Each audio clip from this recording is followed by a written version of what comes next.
Bom, indo para o nosso segundo texto, no caso, é a didática da história, analisando uma tese do Husen, né, historiador judeu-alemão, se não me falha a memória, em que ele vai reformular o conceito de didática em história.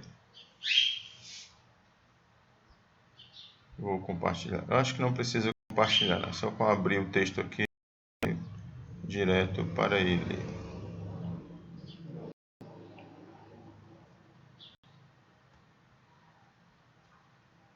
Um minutinho. Bom, a gente vai discutir o Husen a partir dos textos do Serres. Luiz Fernando Serres. Se não me falha a memória, é um historiador da região de Goiás, né, do Brasil Central. Didática da história é uma leitura teórica sobre a história na prática, né?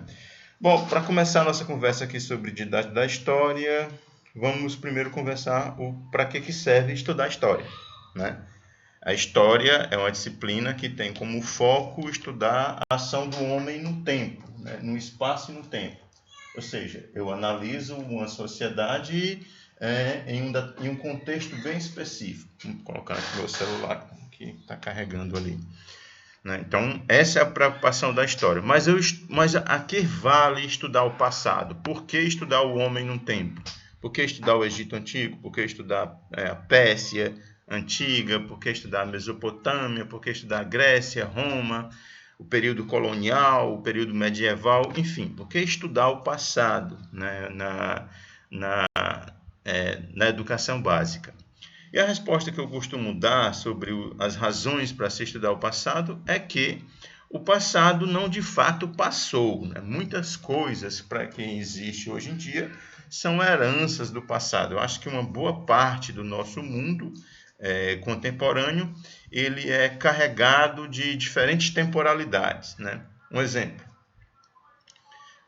a ideia de que existe uma vida espiritual, a ideia de que existe um julgamento quando a gente morre, que é tipo das religiões monoteístas contemporâneas. O próprio conceito de Deus, né, que vai surgir, está ligado à antiguidade, né? Essa ideia de uma vida espiritual, de que existe um julgamento após a morte, que se eu for bom eu vou para um paraíso, um local de recompensa, e se eu for mal eu vou para um inferno, um local de punições. Isso está presente na tradição egípcia, né? Na história egípcia como um todo. Então, isso é só um exemplo, né? O presente, todo o ambiente que nos cerca, ele é carregado de passado, né? Ele não é um recorte isolado, né? O mundo contemporâneo, para mim compreender como ele funciona, eu tenho que compreender ele a partir de um contexto histórico, né? Um contexto bem mais amplo. Então, é para isso que serve a história. Então, estudar a história não é estudar o passado. Estudar a história é tentar entender como é que a sociedade atual se constituiu, né? Como é que o mundo contemporâneo, o mundo que nós vivemos hoje, se formou. Por que existe pobres e ricos, por exemplo? Aí você vai lá para a história da Grécia Antiga e vai entender que em um determinado momento, né, os atenienses, se identificando como jônios, excluíam determinados grupos populacionais, enquanto... vou compartilhar aqui o texto. Lá na Grécia Antiga, os atenienses se identificavam como pertencentes a um mesmo ancestral em comum, no caso, o povo jônico, né?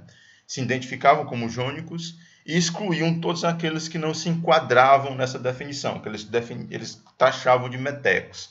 E criam um sistema de privilégio. Esses grupos que se identificavam como descendentes dos jônicos se autodenominaram senhores das terras, né? Confiscaram as terras e transformaram e criaram um sistema de posses privadas sobre as terras que existiam na polis ateniense.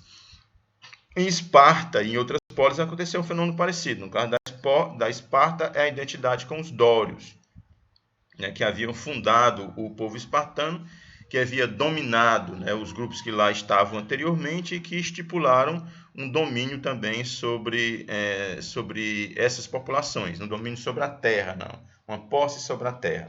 Então isso criou as diferenças entre aqueles que possuem, que têm propriedades, e aqueles que não têm propriedades. Então, em resumo, né, o passado ele está presente, o passado ele não passou. O mundo contemporâneo é uma junção de vários passados.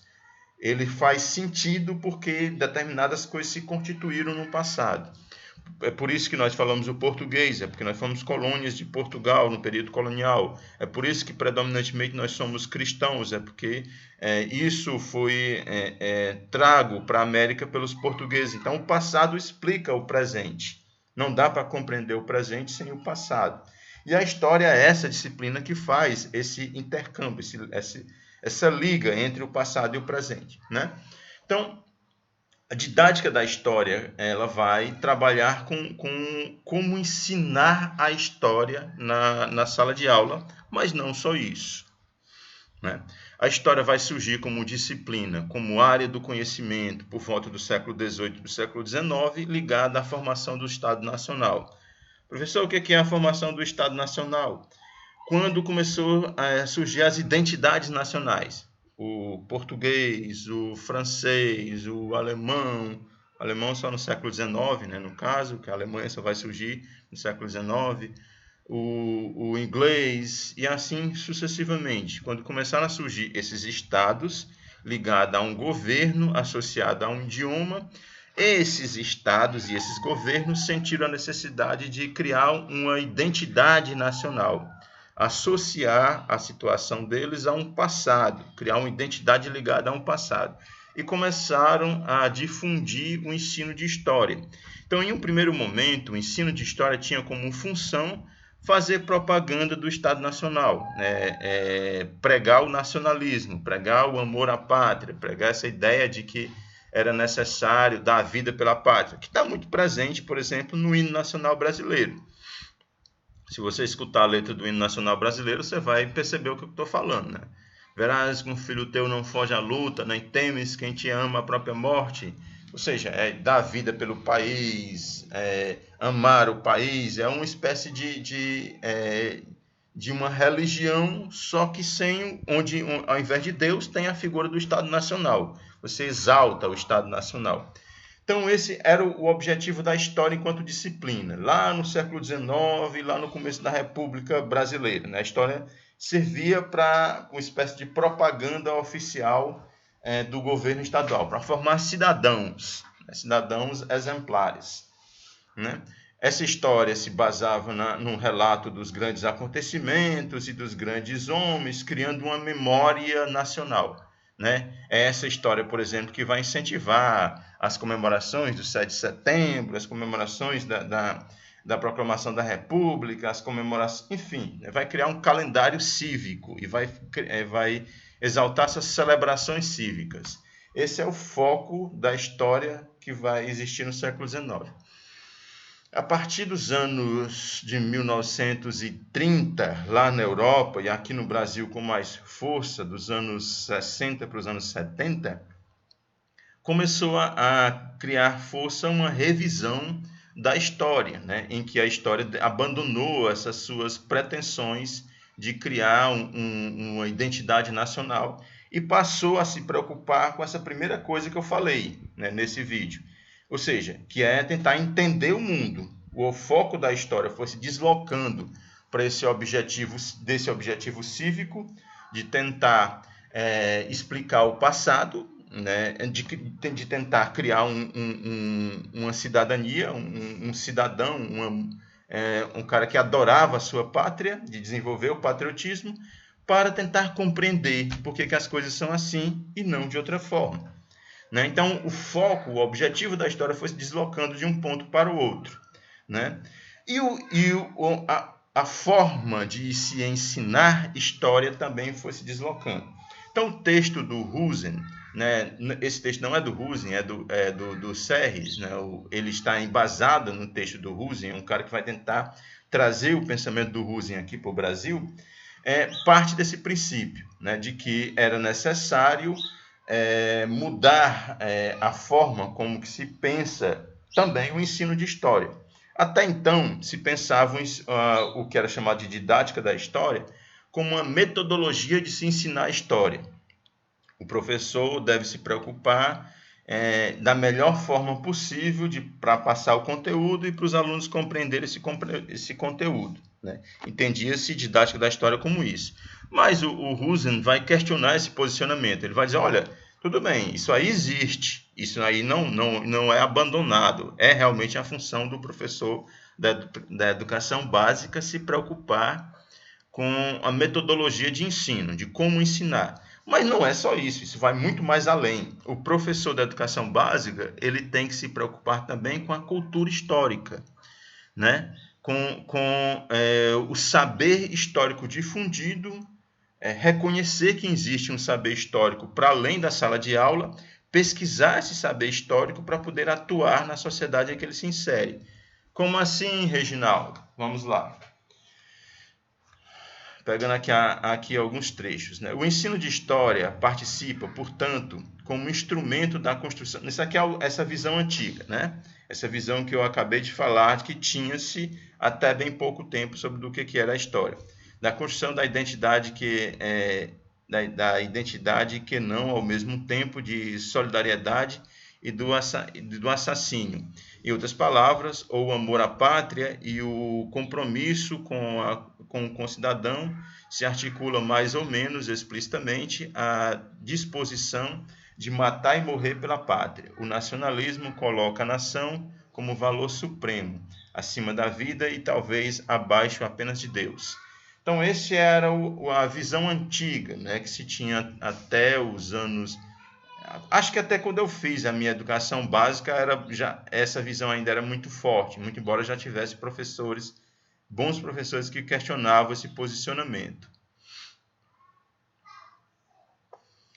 né? Então, essa história, esse primeiro objetivo de se ensinar a história, que não é o objetivo contemporâneo, né? Não é o objetivo atual, era de propaganda do Estado Nacional, de propaganda do passado, de propaganda do governo, né? Para fazer bons cidadãos, fazer cidadãos obedientes ao Estado Nacional e que estivessem dispostos a se sacrificar por esse Estado Nacional. Não é o que existe hoje, viu, gente? Então, a partir dessas reformulações do posicionamento da história, vai haver uma preocupação crescente, né, a partir das colocações do Rosen, sobre o que seria essa consciência histórica. Então, essa visão de que existe difundida sobre o passado na sociedade, que é produzida por vários outros fatores e que os professores têm que estar atentos a ela. Como assim, Reginaldo? Essa visão, essa chamada consciência histórica ou cultura histórica, ela é produzida pela memória coletiva, a memória oficial, né? Essas datas comemorativas, essa ideia de passado que os indivíduos acabam produzindo porque eles estão inseridos em uma sociedade, né? Então tem todo um conceito de passado relacionado ao passado da família, ao passado da cidade, isso é celebrado em determinadas datas, ao passado do Estado, ao passado do país, enfim, há toda uma construção discursiva sobre o passado. Isso foge ao controle dos historiadores. E muitas vezes essa consciência histórica, essa cultura histórica, ela tenta usar a história para corroborar, para favorecer um projeto político. Então, caberia aos professores de história estar atento a isso e não seguir nessa linha, né? Ou seja, a função do professor de história da educação básica é combater essa ideia de que a história deve favorecer o nacionalismo, deve favorecer o amor à pátria, porque isso não é uma função de uma disciplina do conhecimento. A função de uma disciplina, como todas outras disciplinas que existem na educação básica, é fazer com que o indivíduo compreenda a realidade, compreenda o meio em que ele se insere. Esse é o foco da história, fazer com que o indivíduo compreenda o meio em que ele se insere, né? A consciência histórica pode ser, lendo aqui, viu, gente? A consciência histórica pode ser definida como a suma das operações mentais com as quais os homens interpretam a sua experiência de evolução temporal e seu mundo de seu mundo e de si, mesmo de tal forma que possam orientar intencionalmente sua vida prática no tempo, ou ainda o grau de consciência da relação entre o passado, o presente e o futuro. Bom, então, essa produção do conhecimento histórico que é difundida na sociedade, que é feita pelos órgãos oficiais, que é feita pelo cinema em determinados momentos, dos filmes de caráter histórico, que é feita pelas datas comemorativas, né? Cria uma memória histórica, né? E muitas vezes essa memória histórica tem essa função política, como eu já falei. Então, cabe ao professor de história entender essa memória histórica, saber que há uma compreensão prévia, uma compreensão difundida do passado, que é difundida na sociedade, né? E que os alunos, quando vêm para a escola, já têm essa compreensão. Cabe a esse professor tentar direcionar esses alunos para uma compreensão mais aceitável, porque vai existir compreensões do passado, vai existir uma memória histórica que não é muito razoável, não são razoáveis. Esse é o termo que o professor Rosen vai utilizar e que o Serri vai destacar aqui.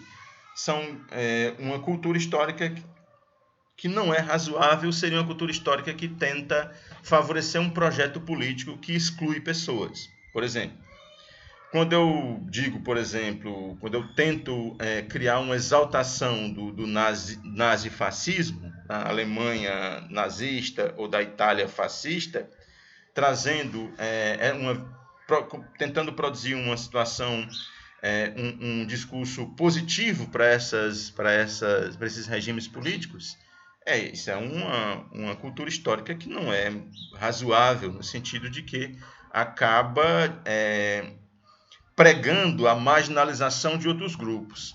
Quando eu digo que o homem deve mandar na casa e que a mulher deve obedecer, isso não é uma cultura histórica razoável, porque ela acaba criando uma segregação de gêneros, o machismo, né? Acaba fortificando o machismo existente. Então, caberia ao professor de história questionar esses posicionamentos e esses usos do passado para favorecer essas interpretações que são preconceituosas, que são excludentes de determinados setores ou grupos étnicos, né? ou de gênero também. O modelo de conhecimento dos alunos em idade escolar na maior parte dos casos, empíricos, ou seja, possibilidade do conhecimento se dar desde que passamos a ver ou experimentar algum modo as coisas, o conhecimento e uma função da experiência. Isso que eu já falei antes, né, de que toda a sociedade que nos cerca acaba produzindo um conceito sobre o passado e que esse aluno leva esse conceito sobre o passado quando vai para a escola. Ele não é uma tábua rasa, ele não é uma folha em branco, ele já traz uma concepção de passado. Então a história teria essa função de ter um esforço para compreender o passado, para compreender o presente a partir do passado e para direcionar essa cultura histórica para um conhecimento razoável do passado, no sentido de aceitável, né? Então, o historiador acaba sendo um combatente, né, do conceito de passado. Pegando um exemplo, recentemente que eu falo há 2, 3 anos atrás, a gente pega 2013 mais precisamente, começou a crescer um discurso de que os regimes nazifascistas eram de esquerda e de que a ditadura militar, o governo militar que aconteceu no Brasil não tinha sido uma ditadura, tinha sido um regime militar. E que esse regime militar tinha sido instalado no Brasil para evitar uma ditadura comunista, né? Esse era o discurso. O objetivo desses grupos que defendiam esse discurso era muito claro. Eles queriam descolar, se identificavam como grupos de direita, né, da direita brasileira, e queriam descolar a associação da sua postura atual a uma visão negativa de práticas da direita do passado. Então, no passado, regimes de direita, de extrema direita, produziram o nazismo e o fascismo na Europa e que se espalhou pelo mundo e criou o que a gente chama de nazismo como escala global, né? Então, isso aconteceu. Era um regime de direita, não era um regime de esquerda. Então, há um esforço, ao mesmo tempo, por esses grupos políticos atuais de mudarem o sentido dessas práticas que aconteceram lá no meados do século XX e empurrarem essa herança, esse passado maldito, essa herança do passado para o que seria as esquerdas de hoje. Tentar colar nas esquerdas de hoje esse regime que era racista, que discriminava, que pregava o totalitarismo, que pregava o domínio do branco sobre os outros grupos étnicos, às esquerdas contemporâneas, associando as esquerdas a ditaduras. E, ao mesmo tempo, negar o fato de que os militares tinham implantado uma ditadura no Brasil. Não, o que eles tentaram fazer foi evitar mais uma ditadura de esquerda. O que eu estou querendo dizer? Houve um esforço de 2013 para cá, né, até o ano passado, isso era muito discutido, até a eleição de 2018, isso estava muito presente na mídia, agora parece que silenciou mais um pouco, de que essas práticas não eram práticas de direita, e sim práticas da esquerda, né? Então, um objetivo político da direita contemporânea acabava redefinindo o passado e dando um outro sentido ao passado. Então, cabe ao professor de história estar atento a isso. Não é que você não precisa ser nem de direita nem de esquerda, seja o que você quiser, mas o que você tem que colocar é os pingos nos is. Bom, beleza. Fulano de tal está dizendo que o nazismo era de direita, né? Vamos lá. Eles eram contra a propriedade privada? Não, não era. Eles eram contra o capitalismo? Não, não era. Eles defendiam, sei lá, a planificação da economia? Não, não defendiam. Então, como é que eu vou chamar um regime desse de direita? Isso é de esquerda. Né? O que eles defendiam? Eles defendiam o nacionalismo, o ultranacionalismo. Tá, beleza. E o que a esquerda, o pensamento marxista da mesma época defendia? Defendia uma ditadura do proletariado mundial, um movimento global, acabar com as fronteiras. Trabalhadores do mundo, univos, né? A frasezinha do Marx. Então defendiam um movimento global. Não eram antinacionalistas, o pensamento marxista. Bom, como é que eu vou chamar esses regimes de marxismo? Como é que eu vou chamar esses regimes ligados ao pensamento de esquerda? Não tem como, não bate, não encaixa, né? É isso que eu estou falando. Então, houve um grupo que usou o passado em prol de um projeto político presente, né? Para criar para se livrar de uma herança, de uma visão do passado maldita, que manchava, que maculava o seu projeto político presente. Não, isso aqui não era de direita, isso aqui era da esquerda. A esquerda que gosta de ditadura. Então, vamos empurrar essa ditadura aqui para a esquerda. Né? E cabe ao professor estar sempre atento a esses usos do passado para o presente. Em determinado momento, né, o Serre, desculpe, é o Serre mesmo, né, vai destacar o quanto esse projeto de didática da história, ele caminha lado a lado, ele coincide com o projeto do Paulo Freire, é um projeto freiriano. Por quê, professor? Quer dizer que o Husen, lá na Alemanha, leu para o Freire? Eu não sei, pode até ser que tenha lido. Mas no sentido que há muitas coincidências, né? O Paulo Freire vai dizer que o ensino ele não pode ser algo mecânico, né? Que o aluno, para entender, para aprender a ler, para aprender a escrever, ele tem que aprender simultaneamente a criticar, a compreender como é que as coisas funcionam. Eu não posso ensinar um aluno fora da sua realidade, do seu contexto. Porque o ensino, se eu fizer isso, o ensino vai se tornar mecânico, vai se tornar algo extremamente chato. E o projeto de didática da história é justamente esse: ensinar o aluno a pensar, ensinar o aluno a partir do seu contexto, do espaço em que ele se insere. Então, quando eu estou ensinando em história a Revolução Francesa, por exemplo, não é ensinar a Revolução Francesa como um acontecimento exclusivo da França, mas fazer com que o aluno perceba que determinadas bandeiras da Revolução Francesa estão presentes no Brasil de hoje em dia. A ideia de igualdade jurídica, a divisão de poderes, legislativo, executivo e judiciário, a ideia de representação política, né? Todas essas questões que eram levantadas pelo pensamento iluminista no século XVIII e que foram colocados em prática durante a Revolução Francesa, fazem parte da organização dos estados contemporâneos. E o Brasil não é diferente. Então, isso está presente. Quando eu entendo que quando eu estou falando do Egito Antigo, eu tenho que fazer com que o aluno compreenda que a sua espiritualidade tem muito da espiritualidade egípcia, né? Que é a ideia de monoteísmo, de que existe um Deus único, que fez tudo à sua imagem e semelhança, inclusive fez o homem à sua imagem e semelhança e fez tudo que existe. Esse discurso já vai estar posto, por exemplo, nas crenças lá do Amenófis IV, né? Que vai criar um conceito de Deus único. O Deus único do Amenófis IV era o Deus Sol.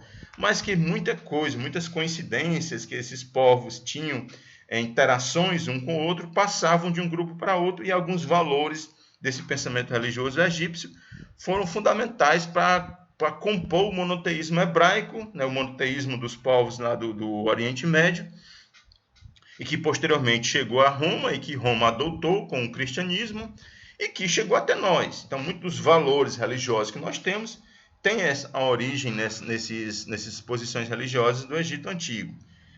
A escrita, que vai surgir também, né, o alfabeto fenício, que a gente utiliza até hoje, né, a nossa língua, o português, que é derivado do latim, né, que era a língua dos romanos, que até hoje nós utilizamos. Então, entender que o presente ele é carregado de passado. O presente ele não é só presente, um presente ele é cheio de passado. Essa é a principal questão, né, que a gente tem que entender. Deixa eu ver mais um ponto aqui. Só para encerrar, né, que esse vídeo já está ficando muito longo, o outro foi bem curtinho, a pretensão era fazer os dois curtos. Em outros termos, os objetivos do ensino deslocam-se para a promoção de identidade como maior autonomia, bem como para a prevenção de identidades não razoáveis. O que seriam essas identidades não razoáveis? Seria isso que eu falei. Um determinado indivíduo, né? A história nos ajuda a formar a nossa identidade enquanto indivíduo e enquanto povo. Mas se um determinado aluno se identifica como nazista em sala de aula, não, eu sou machista, ou eu sou nazista, eu sou homofóbico. Não é razoável isso, porque você está excluindo. Quando eu me defino como nazista, o que eu estou querendo dizer é que eu acho que uma boa parte da população do mundo é inferior a mim. Estou falando mim como exemplo. Eu não defendo isso não, viu, gente? Quando alguém se diz nazista, ele está dizendo que os demais são inferiores a ele e ao grupo étnico ao qual ele se julga inserido. De que existem superiores e inferiores. Racialmente, tá? Partindo do conceito de raça, né? Então, cabe ao historiador combater isso. Combater como? Você vai obrigar? Não, esclarecendo. Tá, beleza. O que leva você a julgar que o branco é superior ao negro, ao índio ou ao asiático? Não, é porque o branco inventou tudo que existe. Tá, ele inventou o quê? Ele inventou a roupa? Não. Foi inventado no período neolítico por povos caçadores e foi inventado simultaneamente em diferentes cantos do mundo. Não está associado aos povos brancos. Os brancos inventaram a escrita? Não. As escritas foram inventadas no Oriente Médio, na região da Mesopotâmia e simultaneamente no norte da África, no Egito. Inventaram a agricultura? Não. A agricultura vai surgir na África.